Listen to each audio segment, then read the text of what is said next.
This is Mayhem from the American Gladiators. Hit that subscribe button. You're in my house and Center Mills TV, baby! Ah!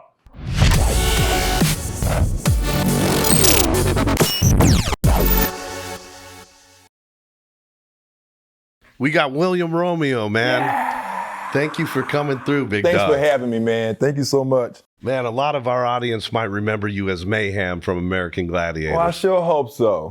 I sure hope so. I hope I made an impression. You did, man. I remember you, Titan, Wolf, Justice, Militia, Toa, or Samoan Brothers. And my brothers. How was that experience, man, American Gladiators? I love that show. It was a wonderful experience. I got paid to beat people up. And to smile while I did it. I loved it. How many seasons did that run, Romeo?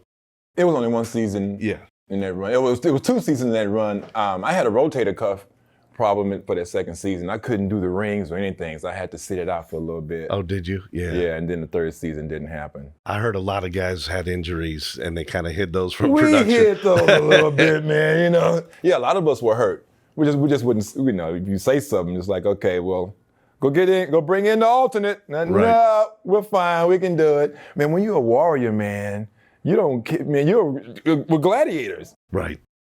We fight till we die. That's exactly. I love that show, man. It was so much fun to watch. It was great. And my kids loved it too, my boys. I was happy to be able to do that.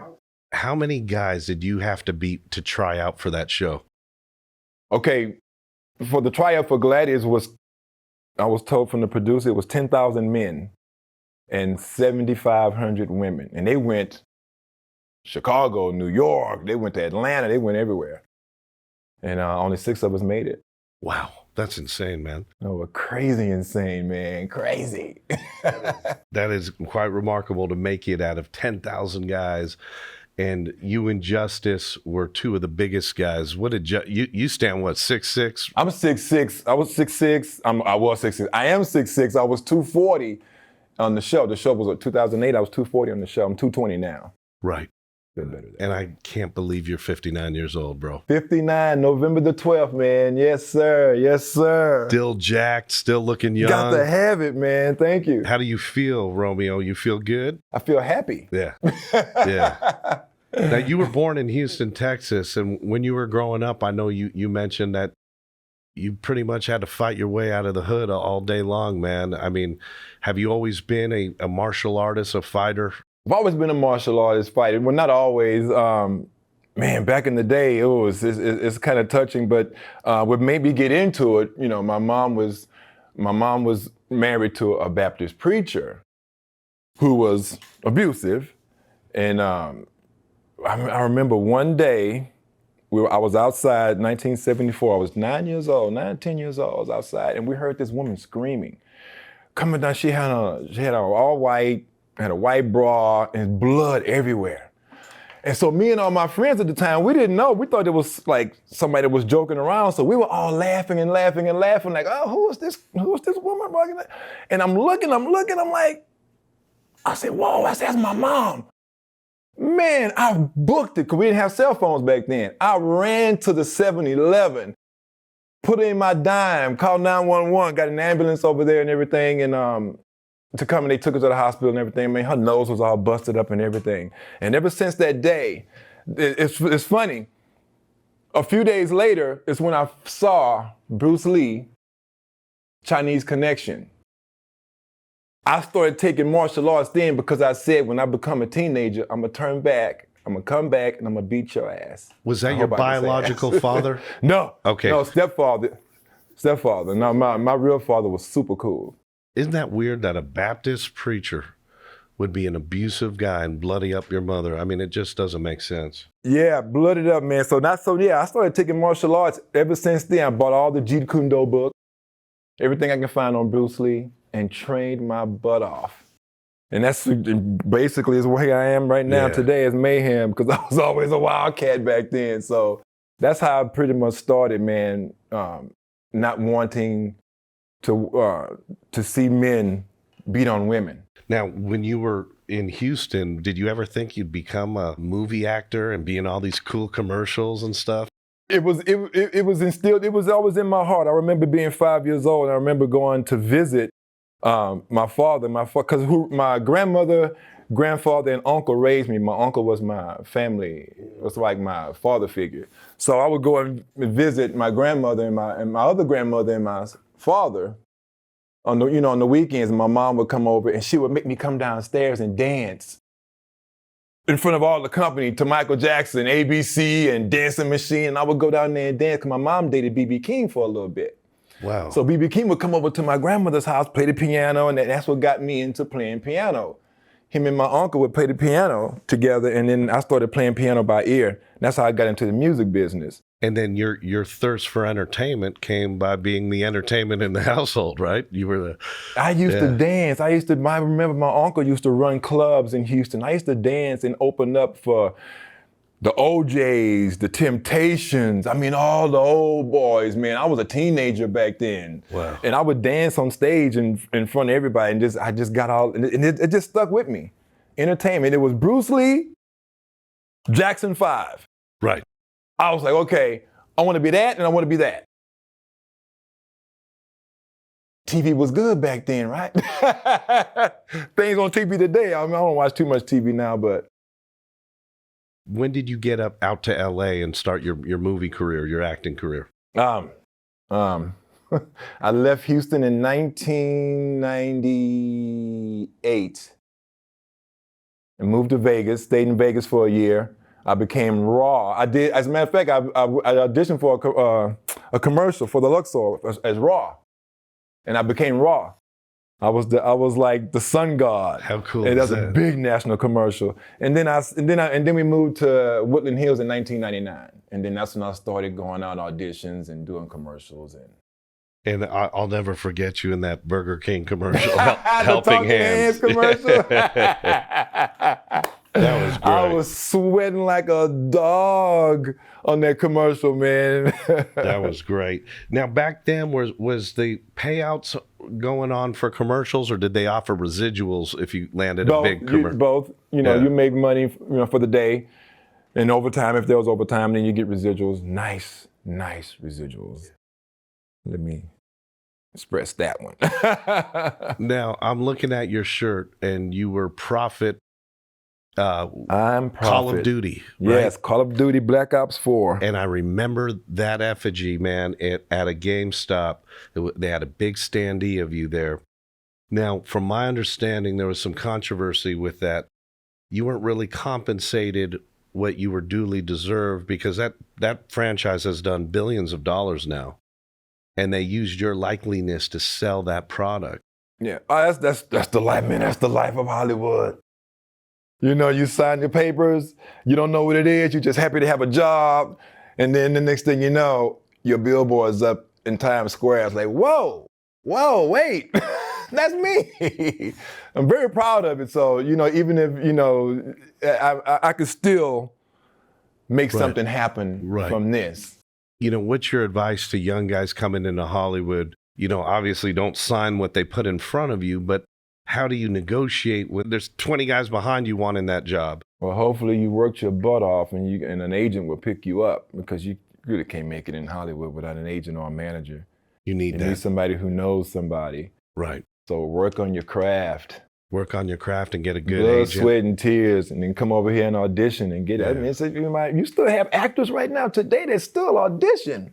Right. That you see on TV all the time. They literally have to go out and still read to producers. Even though there's more product, more content out there, there's also more competition, right?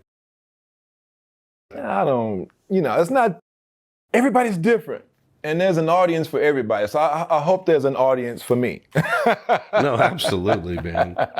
Now, Romeo, when you were kind of during the 90s, man, Hollywood was just crazy. There was so much stuff going on. Did you ever, you hear about these really interesting parties that occurred where a lot of weirdness happens. Did you ever experience any of that, the shenanigans in Hollywood? I mean, when you go to the Playboy Mansion, there's just a lot of fun there. When you're young, it's fun.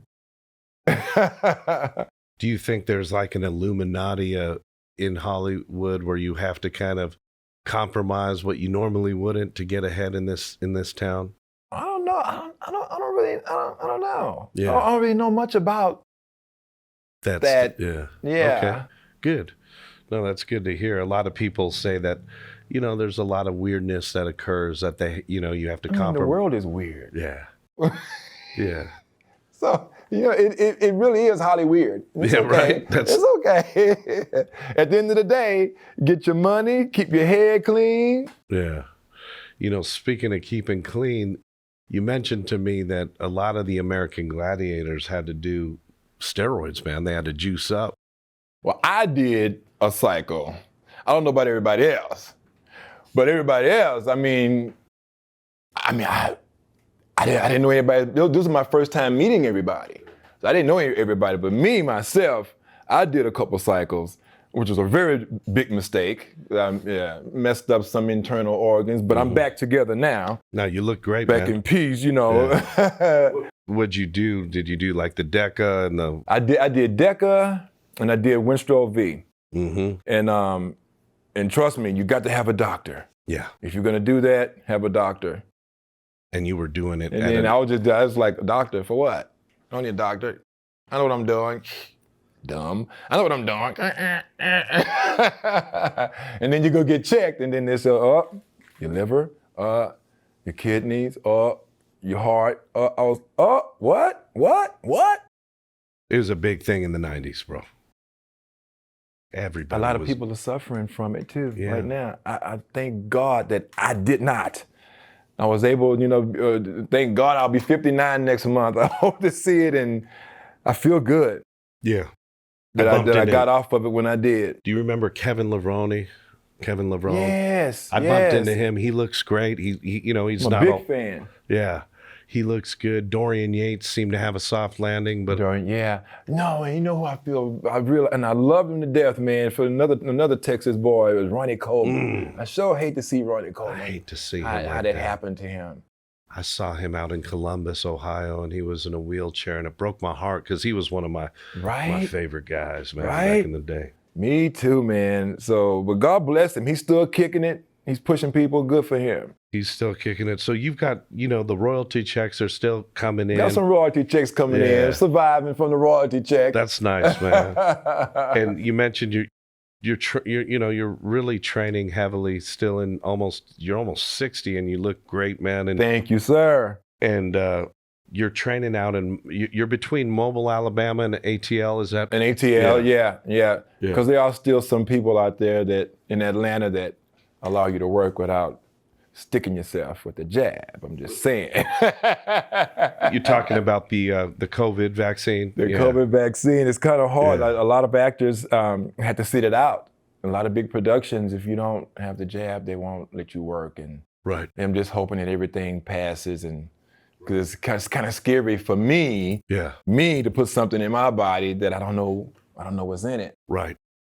And a lot of people and a lot of my friends have gotten sick from it. A lot of my friends got shingles and pneumonia, heart attacks and hair loss, and I'm like, whoa, wait a minute. Okay, well, let me slow down there. All right, let's wait and see if there's a pass. It had to get rushed through the FDA, so you're always concerned, did it go through human trials? Because it went through too fast, right. Right. So you're going to have a wait-and-see approach to it, and it seems like it's kind of mellowed out. It's still getting people. Some people die. Some people don't even know they have it. Some people are now starting to realize, okay, I got to work on my immune system. Right. Like yesterday. Let's talk about that. You mentioned you eat a lot of salmon and vegetables. Your diet's cleaned up. Now, you know what? I eat bison once a week. I eat buffalo once a week. Everything else is salmon. Yeah. Salmon, asparagus, and potatoes, and whole food, right? Whole food, yeah. Not a lot of bread. Totally cut out sugar. That's the hardest thing in the world, to cutting out sugar. Hardest thing in the world. Do you drink, what do you drink, just water? Just water, alcohol. As a matter of fact, I drink black water. You ever seen black water? I haven't seen black water. What is it? Oh man, that's one of the best alkaline mineral waters in the world. Is it black in color? Or is yes. I should have brought it in. Yeah, I would have loved to have seen Yeah, that. it's called BLK Water. Look it up. BLK Water. I'll Yeah. check for that.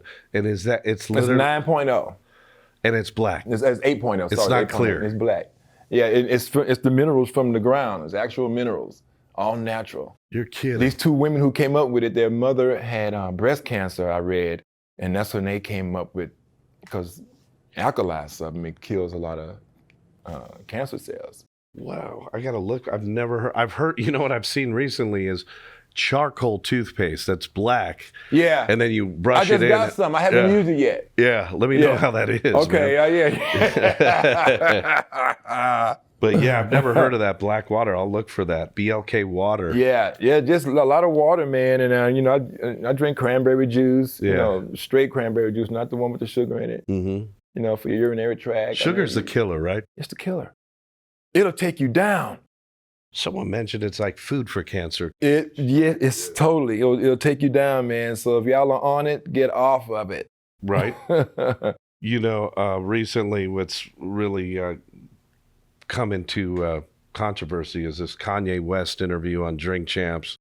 What are your thoughts about Kanye, man? What is going on with my boy, man? I don't know. I haven't been looking much into it. I just know I've heard something about the White Lives Matter shirt that he's been wearing, and so I just really haven't been getting into it. You know, once it you know, the political thing hit me, I went, oh, it's political stuff. I said, oh wait, man, I got so much I got to do. You know, but I have people that are around me that are keeping me up to date of what's going on, because I really want to know what's going on with him. Yeah, man. And he seemed like a really cool dude when he first hit it, man. And it was like, wow, man, this dude is a cool dude. Yeah, right? no, His music is off the he's hook. a brilliant guy, man. Brilliant, You know? brilliant. I just want to know what's going on in his head. Right. Make me understand. How do you swing politically, Mayhem? Do you even I get involved? I try to stay in the middle, man.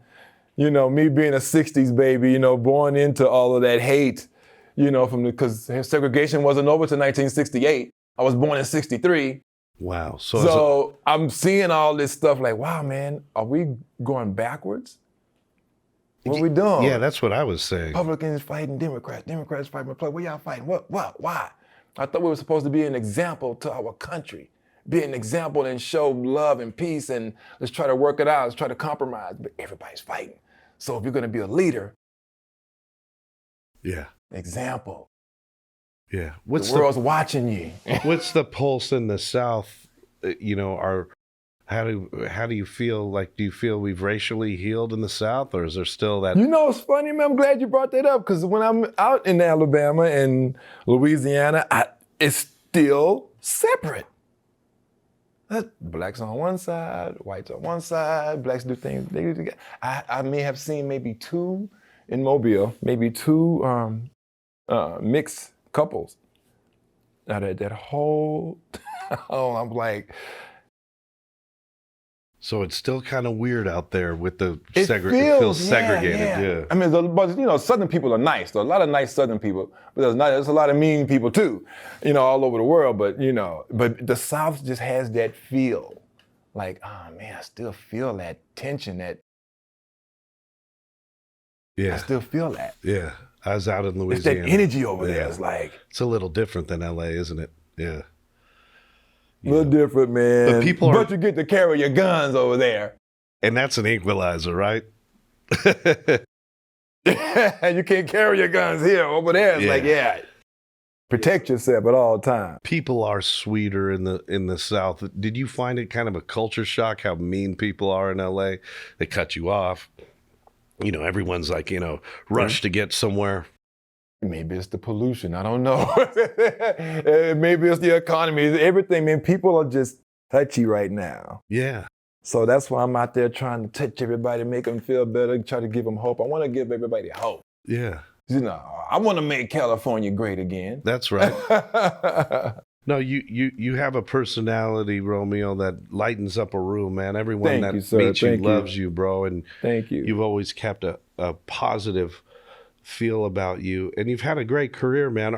Is producing now what you're looking at now, being behind the camera? Yeah, I want to be behind the camera. I want to create. You know, being a Scorpio, Scorpios are creative, and a friend of mine, one of my best friends, we have some property. Her and her uncle have some property that we have like 120 acres, and so we have a haunted house that we're making. The house is already there. It's on the lake. We're just gonna make it real creepy and do a haunted movie there, because a lot of the horror movies are coming out right now that are really good. So we want to do some type of vampire-ish, some type of thing like that, like Freddy Krueger meets Blade or something. It's gonna be something really crazy, something different, a whole different thing. But we got all that property over there and that nice house to make a horror movie, and I want to get behind it and create. That sounds cool. I still want to be in front of the camera and do some acting. Right. Of course, but behind that camera and create and, oh man, direct, it's like, that's your vision. You're watching it come to life. Yeah, no, I you mentioned Blade. Have you ever met Wesley Snipes? I met Wesley Snipes once. We walked by and just said hi. Hey, what's up, man? Right. He's a cool dude, different dude. What about other celebrity friends you have in town? Who are some of your boys out here in LA? I like Ray J. Ray J is one of my buddies. I haven't seen him in a while, but we used to train together in Canoga Park. Did you guys do the martial arts or just work out together? Just worked out. Yeah. Just worked out. Went out to a couple clubs and hung out together. And Ray J's a really good guy, man. Yeah. I love Ray J. So you worked out together. What was your workout regimen? What's it like, your workout regimen? Once again, it was mostly in the kitchen. Diet. You have to cook yourself. Yeah. Cook yourself. And so a lot of people that I train, they will do fast foods and stuff like that. But it's like, man, no. Cut that out. Cut that out, man. Yeah. Bypass all those places. Right. But no, Ray J's cool, man. Ray J, I met Snoop. I met Snoop a couple times. I don't know if he remembers me, but when I first came to California, I sat at a table with Snoop. And I remember him saying that, because he wanted everybody at the table to drink. And I was like, no, I didn't drink. I was really straight.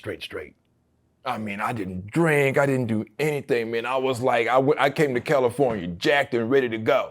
And he was like, he said something about, no, man, you can't sit at this table unless you have a shot. And I think it was, I can't remember what it was, but we all had to take a shot. And that was, that's when I met him that one time. I met Lee Haney in Australia. Love Lee Haney, man. Yeah, I know When I met him in Australia, dude, I was like, this man is not human. Yeah. There's no way. He walked by me, I went, God. Yeah, 3D. That's exactly what it was. He's out in ATL, by the way. You should look him up. He's out there now. That right? Yeah, he moved out there. I'll connect you with him. Okay, I got to go to Atlanta. I'm thinking about talking to some people over at All Elite Wrestling. I think they do the training over there. Yeah. All Elite Wrestling. Did you ever look at doing WWE or no? Yeah. Or back in that day, it was WWF? I was still on contract with American Gladiators, so I couldn't go over. But right now we're trying to see if I can keep the name, because MGM, these people, they own your name, they own your likeness. So I'm gonna see if I can keep that name Mayhem and use it if I go over to wrestling. Yeah. Maybe you can make a deal over there. Are you thinking about doing wrestling? I'm thinking about doing it. I want to bring my son. My son's 26. My oldest son's 26 years old. He's 6'1", 6'2". Big dude. Yeah. Yeah. Yeah, he's jacked. Yeah. He used to play football. Yeah, he's in Austin right now. So I'm going to get him over there and do a father and son. Wherever there's mayhem, there's chaos. Oh, I like that. His name is Chaos. So Chaos and like father-son wrestling team. Has that ever been done or no? I think it has been. Not with American Gladiators. If American Gladiators come back, I would definitely bring him on American Gladiators. That would be cool. Mayhem, Chaos, yeah. That would be cool. I know we got the Usos, they're brothers, and they're big wrestlers. Yeah. Do you think American Gladiator will be rebooted? MGM just rebooted the one in London. I think they start in January. So now we're waiting for us. So hopefully it will be an American Gladiators 3.0. That would be insane. This would be the third installment for us if we do a 3.0. So I'm hoping MGM, if you're looking at this, bring us back, baby. Mayhem's ready, baby. Mayhem's ready. That's awesome. He's got Chaos right behind him. Yeah, that's right.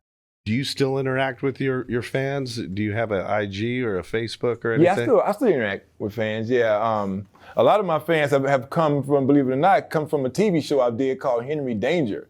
where I played this character named Bork.